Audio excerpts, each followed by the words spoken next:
I'd like to bring in France 24's Doug Herbert. Doug, one of the interesting things I thought Boris Johnson said is herd instinct is powerful in Westminster. When the pack moves, it moves. Yeah, absolutely. He's casting himself, in a sense, as a victim, not as the sort of galvanizer and the catalyst in what has been, in his critics' views, a catastrophic cronyism, corruption, incompetence, mismanagement, fraud, scandal, malfeasance, lies. I'll go on. I'll stop.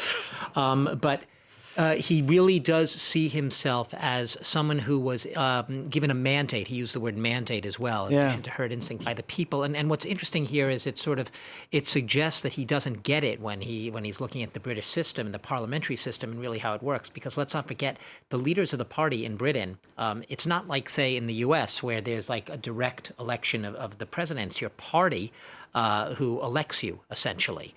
Your party elects you, and then yes, there's an election, among the people. But he derives his immediate authority from his majority in the House of Commons, in the lower house of Parliament, and he seems to have sort of like it's a populist ploy, but he sort of has tried to leapfrog over that to brush aside the fact that his support within his own party in the House of Parliament has hemorrhaged. A devastating loss of support, with the cabinet ministers and junior ministers falling like dominoes almost every minute. In the past 48 hours. Past 48 hours, almost every minute, a new flash about a new resignation on some level of his government.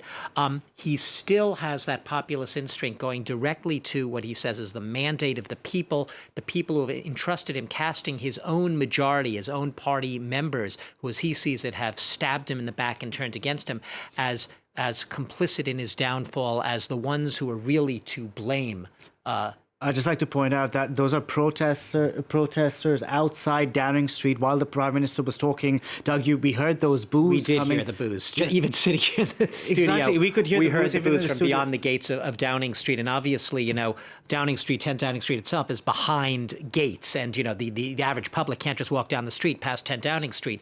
The press is gathered in there, but not the public. But the fact that, they are gathered right now, right there on Whitehall, as it's known, the avenue that leads directly down to the Houses of Parliament and right up to Trafalgar Square, you have quite a crowd there, and those boos were clearly audible. And, what's interesting here is, within his own party, there was a loud urging, an outcry for Boris Johnson to make a clean break of it, to check in with his conscience and basically say, for the, good of the country, they were hoping he would say, I'm out, appoint an interim prime minister, because the question that they've been raising in the past hours, as more and more ministers have resigned, how can he govern? How will he be able to appoint a functioning cabinet, a functioning government to govern the country? And yes, what are extremely fraught times, critical times on so many different issues, with wars and inflation and health issues and health crises. How can he do it?